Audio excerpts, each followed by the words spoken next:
Ayan mga kabiyahero, nandito tayo ngayon sa tahanan ni Mayor Omi Ramos. At napakapalad natin dahil hindi lamang tayo winelcome dito sa kanyang tahanan, kundi naku, ipagluluto niya pa tayo. naman. Oo. Sobrang welcome na welcome to the max. Kaya nandito kami sa harap ng kawali. Opo. Mayor, ano po ba yung una nating yung lulutuin? Ang unang lutuin natin yung pansit pusit. Pansit pusit. Aba. So kasi ang ano niyan, ang ingredients niyan, pusit.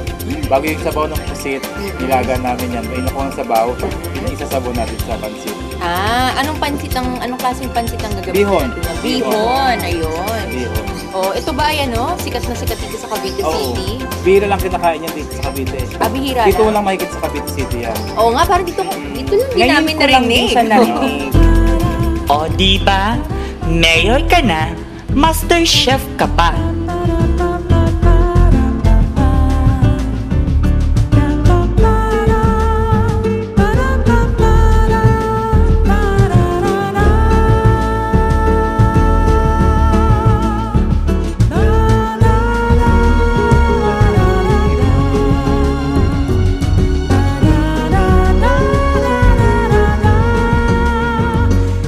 Di na ako makapag-antay, Mayor.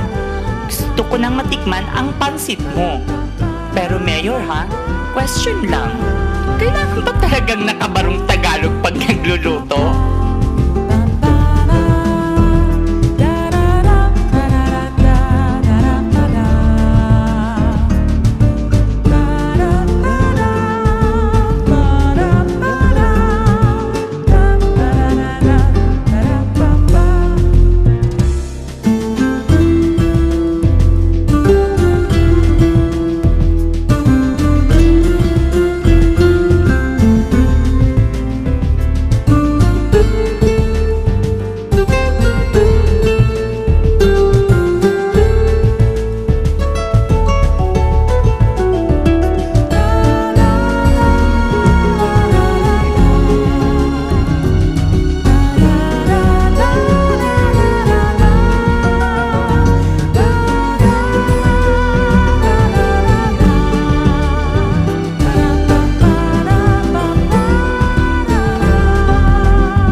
Next natin.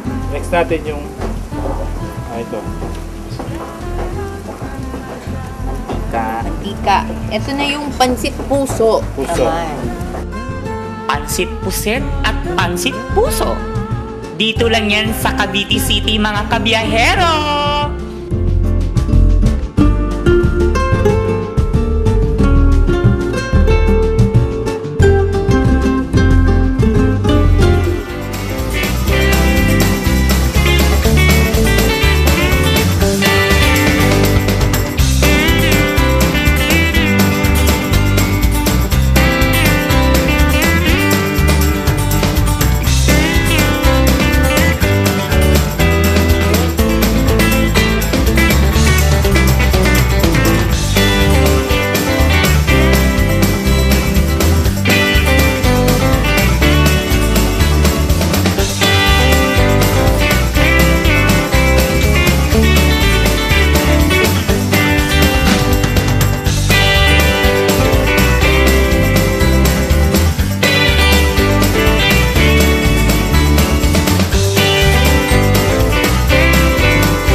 O diba, tingin pa lang, busog na busog ka na.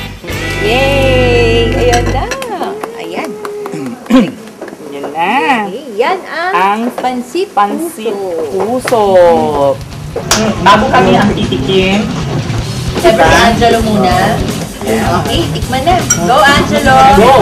Only color? Parang hindi siniro, di ba? What man na nga natin? Are you sure?